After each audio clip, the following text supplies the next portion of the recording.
اس ملک سے انگریزوں کو باہر نکالنے کے لیے، اس ملک سے تن کے گورے من کے کالے انگریزوں کو باہر نکالنے کے لیے مسلمانوں کا کیا کردار رہا ہے، کیا رول رہا ہے، آج میں آپ کے سامنے مختصر تقریر کروں گا، لیکن واقعی کی شکل میں بالترتیب، تاکہ آپ کو ضبط کرنا، آپ کو یاد رکھنا، یہ تاریخی حیثیت آسان ہو جائے۔ میں اس انداز سے بیان کروں گا، اس لیے اس ویڈیو کو اینڈ تک ضرور دیکھنا۔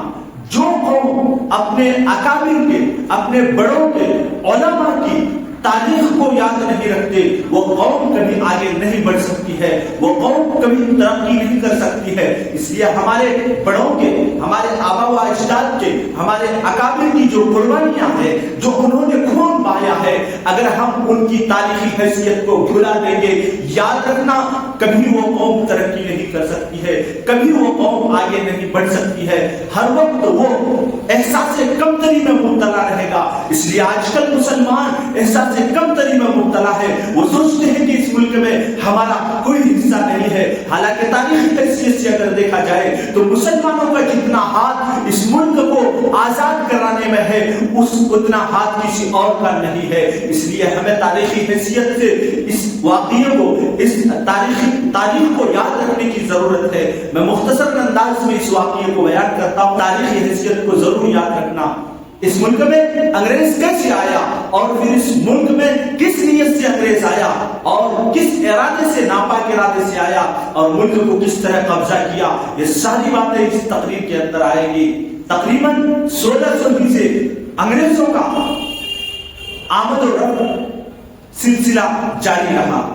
ملک ہندوستان قافلے کی شکل میں آتے تھے اور معائنہ کرتے تھے، اس ملک کو بڑے غور سے دیکھتے تھے کہ اس ملک کے رہنے والے، اس کے باشندے کس انداز سے رہتے ہیں، کیا اس ملک کو غلام بنانا، اس میں اپنا پنجہ گاڑنا ہمارے لیے آسان ہے یا نہیں۔ جب بڑے غور سے دیکھا تو ملک ہندوستان کے رہنے والے خطوں میں بٹے ہوئے تھے، کوئی اس خطے میں، کوئی زمین کے اس حصے میں حکومت کر رہا، کبھی اس خطے میں کوئی نوابی گیری کر رہا، تو کوئی راجا گیری کر رہا، کوئی بادشاہت چلا رہا ہے، اور ہر ایک کا آپس میں نفرت بغض ہونے کی وجہ سے جب بڑے غور سے انگریزوں نے دیکھا کہ اس ملک کو قبضہ کرنا، اس ملک کو غلام بنانا بڑا آسان ہے، یہ لوگ آپس میں پیار و محبت سے نہیں رہتے ہیں بلکہ بٹے ہوئے تقسیم کیے ہوئے ہیں، چنانچہ ان کا سلسلہ آمد و رفت، پہلے تو یہ سلسلہ رہا، لیکن کچھ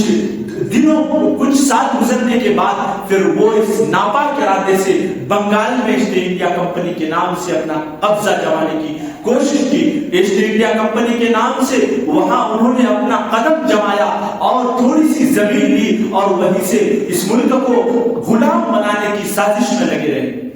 چنانچہ جب انگریز اس ملک میں آیا تو ان کے اندر ایک چور چھپا ہوا تھا، وہ ڈاکو اور چور کی شکل میں آیا اس ملک کو قبضہ کرنے کے لیے۔ چنانچہ جیسے ہی بنگال میں انہوں نے اپنا قدم رکھا، تجارت کے نام پر، ایسٹ انڈیا کمپنی کے نام پر اپنا وہاں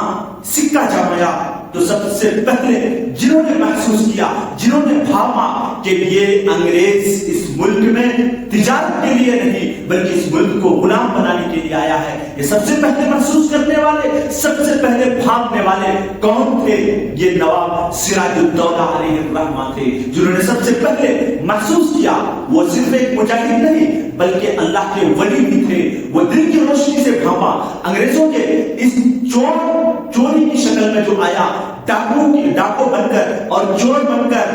تجارت کے پسے پشت جو اپنے مقصد کا اظہار نہیں کرتے تھے، ان کا مقصد اصلی تجارت کرنا نہیں تھا بلکہ ان کا مقصد اصلی اس ملک کو غلام بنانا، یہاں اس ملک کے باشندوں کو غلام بنا کر ان سے خدمت لینا اور ہر طرح کی آزادی ان سے چھیننا، یہ ان کا مقصد تھا۔ جب بھاپا اور محسوس کیا نواب سراج الدولہ نے 1757 میں، تو انہوں نے ان کی ایک بڑی فوج تھی، طاقتور فوج تھی، نواب سراج الدولہ علیہ الرحمہ نے جب انگریزوں کا مقابلہ شروع کیا کہ یہ ان کو یہاں سے نکالنا چاہیے ورنہ دھیرے دھیرے کر کے اس ملک کو غلام بنا لے گا، چنانچہ نواب سراج الدولہ اپنی فوج کے ذریعے سے پوری طاقت کے ساتھ، جدوجہد کے ساتھ انہوں نے انگریزوں کا مقابلہ کیا، لیکن کیا کریں، اپنوں کی غداری کی وجہ سے کہ ایک مسلمان انگریزوں کے ہاتھ بک گیا اور انہوں نے راز فاش کر دی، اس طرح اپنوں کی غداری کی وجہ سے یہ نواب سراج الدولہ علیہ الرحمہ کو اور ان کی فوج کو شکست دے دی اور نواب سراج الدولہ علیہ الرحمہ کو پلاسی کے میدان میں ان کو شہید کر دیا گیا۔ چنانچہ یہ 1757 کی جنگ آزادی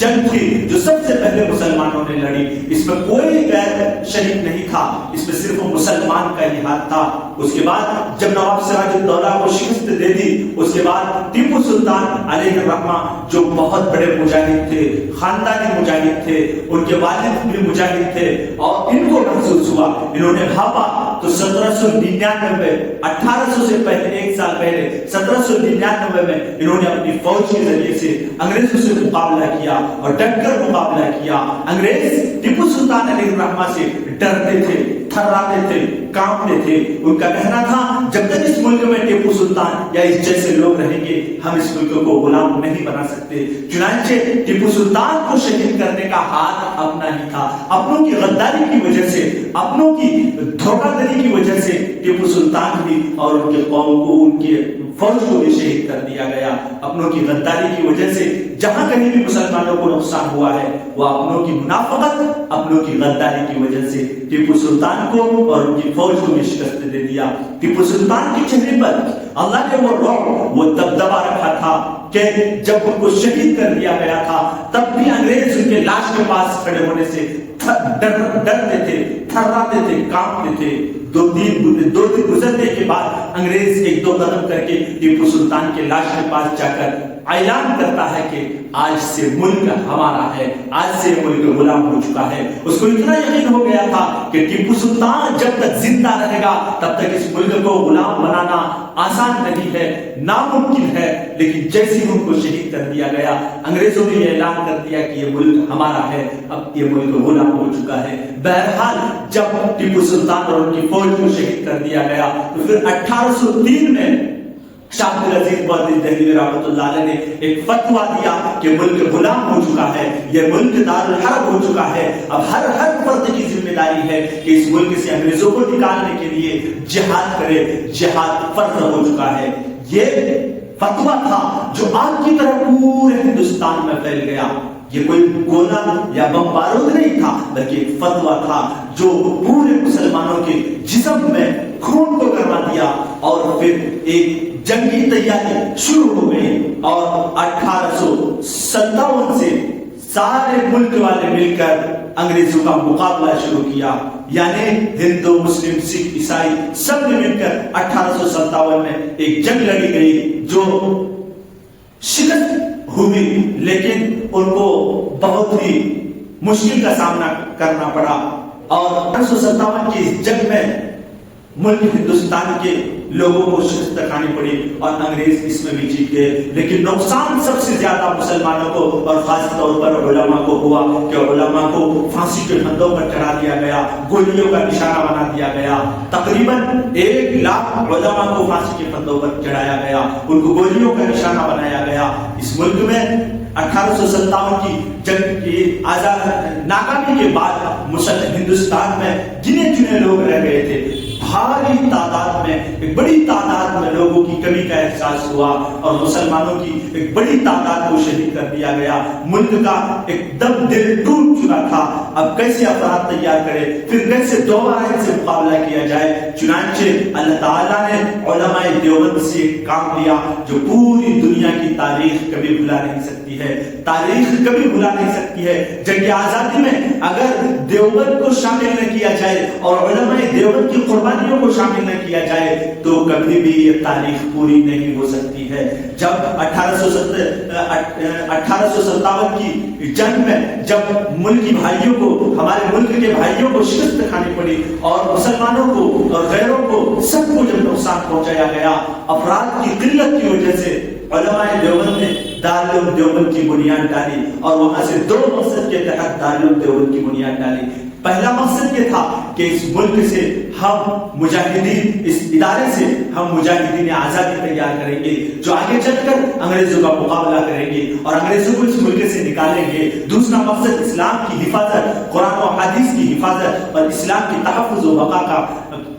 مقصد تھا. اور یہ دونوں مقصد میں دارالعلوم دیوبند الحمدللہ کامیاب ہے کہ اس کے بعد 1947 میں جو جنگ ہوئی تھی اس میں علماء دیوبند کا بہت اہم رول رہا ہے. اسی ادارے سے محمود الحسن دیوبندی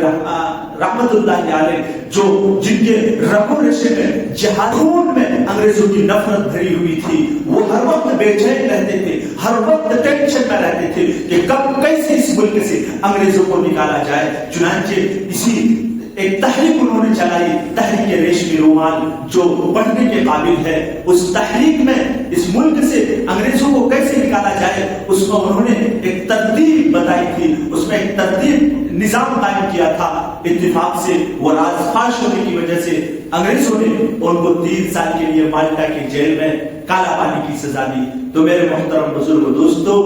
اس ملک کو آزاد کرنے کے لیے جہاں دوسروں کا ہاتھ ہے، وہی اس ملک کے مسلمانوں اور خاص طور پر علماء کا اس سے کہیں زیادہ اہم رول رہا ہے. اس لیے ہمیں اپنی تاریخ کو یاد رکھنی چاہیے کہ ہمارے اکابر علماء نے اس ملک کو آزاد کرنے کے لیے ان کی کیا کیا قربانیاں ہیں. جس قوم کے اندر یہ بے حسی ہو کہ وہ اپنے اکابر آبا و اجداد کی تاریخ کو بھلا دے، ان کی قربانیوں کو بھلا دے، وہ قوم کبھی ترقی نہیں کر سکتی ہے. تو علماء کا اس ملک میں مسلمانوں کا کیا کردار رہا ہے، اس مختصر سی تقریر میں آپ کے سامنے میں نے پیش کی. اگر آپ کو ویڈیو اچھی لگی ہو تو دوسروں تک شیئر ضرور کریں، لائک سبسکرائب ضرور کریں. السلام علیکم.